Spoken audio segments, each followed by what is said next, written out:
Brought to you bye रजनीगंधा। यूं ही नहीं मैं बन जाता हूं। कुदरत के कोने कोने से खूबियां खोज लाता हूं। गुणवत्ता की गहराइयों का गोताखोर हूं मैं। पर उम्दापन की नई ऊंचाइयों को छूना चाहता हूं मैं। यूं ही नहीं मैं रजनीगंधा बन जाता हूं।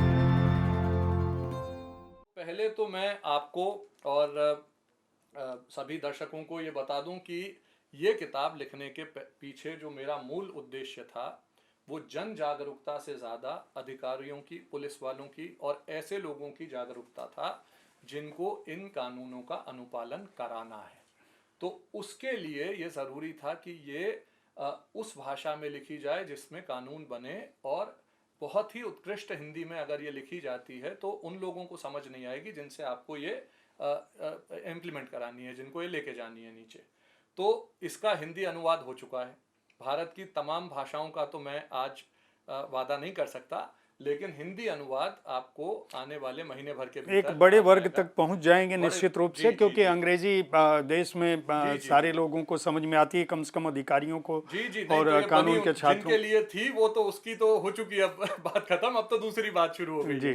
तो ये तो हमने सोचा ही नहीं था कि ये इतनी जल्दी, जब ये किताब लिखी गई तो हमारी कल्पना से परे था कि एक दिन में, मैं एक में भी नहीं गया, जो इसका लॉन्च हुआ 257 जगहों पे इसको एक साथ संगठनों ने, सरकारी अधिकारियों ने इसका पर्दापण किया और इसको उन लोगों से इसको लॉन्च कराया जो महिलाएं खुद बाल विवाह की शिकार रही थीं।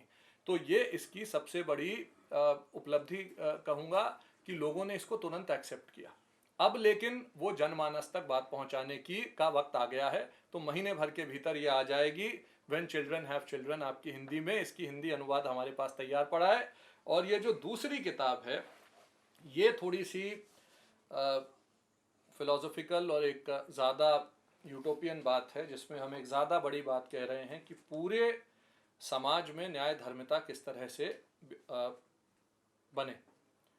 तो उसके लिए एक हमने खास तौर पे बात कही कि न्याय और न्याय तक पहुंच अपने आप में एक मौलिक अधिकार होना चाहिए। यदि हम इसको फंडामेंटल ड्यूटी मानते हैं तो इसका अर्थ है कि हम कह रहे हैं कि सरकार इसको सुनिश्चित करे।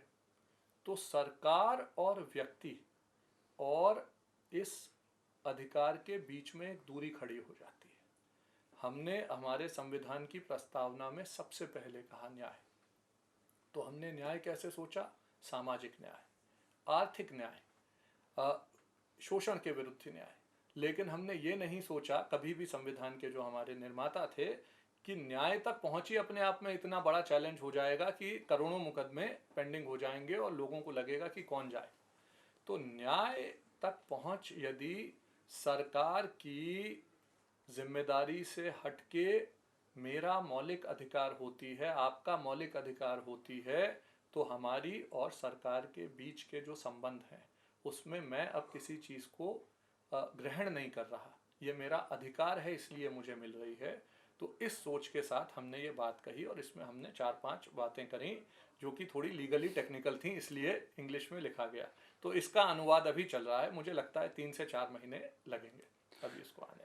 ये जो इसी से जुड़ा सवाल जहाँ से ये किताब शुरू होती है कि आखिर आप चाहते क्या हो, कानून या न्याय, ये जो बिंदु है, कानून बन गया, न्याय मिले कैसे, उनकी लड़ाई कौन लड़ेगा?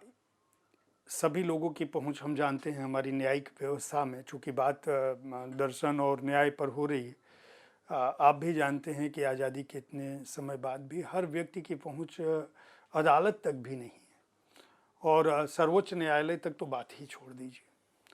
तो ये जो न्याय इतना महंगा है, हर आदमी, कोई ज़रूरी नहीं कि हर आदमी के पास कैलाश सत्यार्थी जी का नंबर हो, भुवन रिभु जी का नंबर हो, या उनके पास उस तरह के संपर्क सूत्र हों कि वो हमसे कहें और हम आपको फ़ोन कर दें कि भाई यहाँ पे ये समस्या है, थोड़ी मदद कर दीजिए। क्या ऐसा हम कौन सा प्रयास करें, आखिरी मेरा ये सवाल है, जहाँ वो कोई पुलिस वाला, मतलब आप एक कल्पनातीत स्थिति है कि कहीं आप जाते हो, किसी को बचा कर ले जाते हो, आप खुद वकील हो और जिसको आपको न्याय मतलब जिसको आपकी मदद करनी है वो आपसे बहस में अंततः आपसे ही पूछ बैठता है कि आखिर आप चाहते क्या हो। तो यह जो बिंदु है न्याय और कानून का जो अंतर है और वहाँ तक जो आम आदमी की पहुँच का प्रश्न है, जो आपने हालांकि पिछले उत्तर में कुछ स्पष्ट किया था कि सरकार की यह जिम्मेदारी होनी चाहिए और अगर ये मौलिक अधिकार हो तो शायद बात बन जाए। इस आदर्श तक हम कब पहुंच सकेंगे कि वाकई हर आदमी जो समाज का आखिरी, जहां महात्मा गांधी कहते हैं कि लोकतंत्र या कल्याणकारी राज्य की जिम्मेदारी है कि वह समाज के सबसे आखिरी व्यक्ति तक पहुँचे। हम उस आखिरी व्यक्ति तक कब पहुँचेंगे जब वह यह समझेगा कि न्याय और कानून का कोई अंतर नहीं और वह हमारे लिए भी समान रूप से है। जब हम ये सुनिश्चित कर लेंगे कि वो उसको मिल रहा है। ये एक परस्पर विश्वास की कमी है। अगर इसको दो हिस्सों में बांट के हम देखें, वही कल्पनातीत शब्द की मैं बात कर रहा हूँ जो आपने कहा, अगर हम सब समाज हैं और एक व्यक्ति हमसे परे है और इस न्याय की परिधि से भी परे है, तो उसको हमारे इसमें सम्मिश्रण में शामिल करना हमारी जिम्मेदारी है, उसकी नहीं। ये समाज की जिम्मेदारी है। अब समाज कौन है?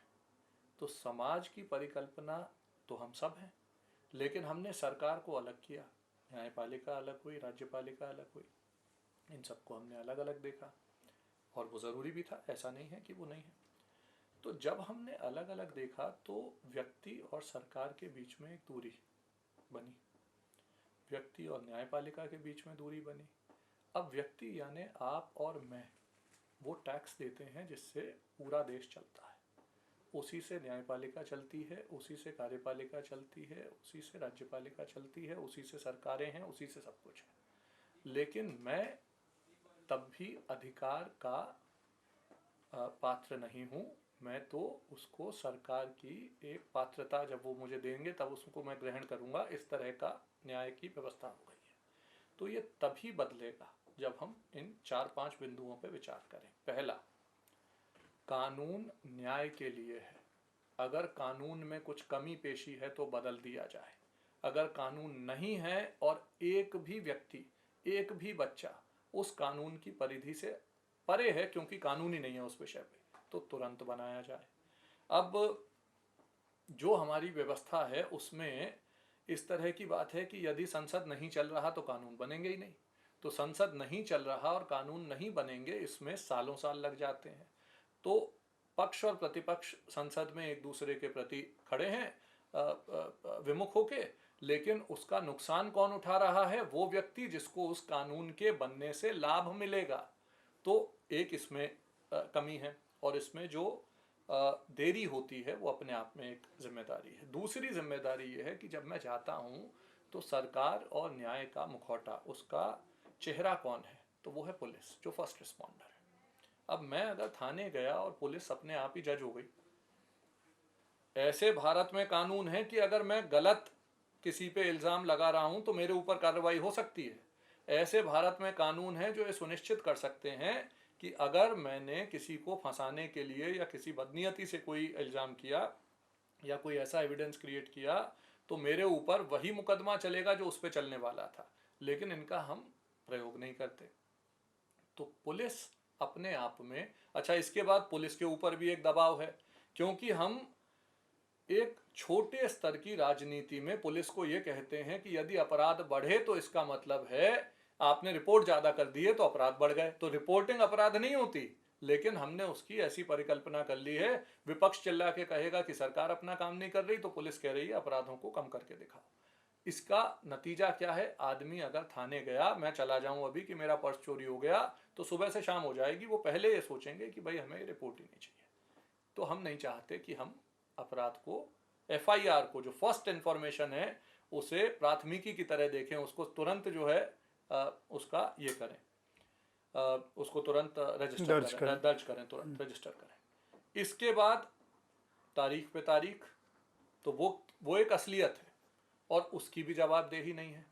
तो यदि तारीख पे तारीख है, मैंने इसमें कहीं लिखा, बड़े दुखी मन से लिखा, बहुत ही मेरी अगाध श्रद्धा और आस्था है न्यायपालिका में और पूरे एक विधि व्यवस्था में। लेकिन मैंने बहुत ही दुखी मन से ये लिखा कि जब एक गरीब आदमी एक अदालत के सामने खड़ा होता है, जब एक बच्चा एक अदालत में के सामने खड़ा होता है, तो हर व्यक्ति उसमें पैसा कमा रहा है सिवाय उस विक्टिम के। वो जितनी देरी होगी, पुलिस का भी काम चल रहा है, प्रोसिक्यूटर का भी तनख्वाहें आई जा रही हैं, जजेस भी चलाए जा रहे हैं, कोई किसी की जवाबदेही नहीं है। तो इस देरी के निस्तारण के लिए किसी न किसी की जवाबदेही सुनिश्चित करना ज़रूरी है। फिर अगर हमने समाज के स्तर पे, जो एक सामूहिक जिम्मेदारी है, किसी बच्ची के साथ बलात्कार हो जाए तो हम कहते हैं वो बलात्कार वाला घर। हम अपराध के बोध को अपराधी के प्रति न रखते हुए जो बेचारा शोषित है उसके प्रति रखने लगते हैं कि अरे ये तो कमज़ोर है। तो वो कमज़ोरी का भाव अपराध की मानसिकता को बढ़ावा देता है और इसका भी निस्तारण तभी होगा जब अपराधी को सजा ज़रूर मिलेगी और ये होगा कि समाज में इसका डर जाएगा। तो वो जो एक संपूर्ण व्यवस्था है उसकी एक, मुझे लगता है, कुंजी है, एक चाबी है, वो ये है कि न्याय को सुनिश्चित किया जाए और न्याय को सुनिश्चित करने के लिए उसको मौलिक अधिकार बनाया जाना जरूरी है।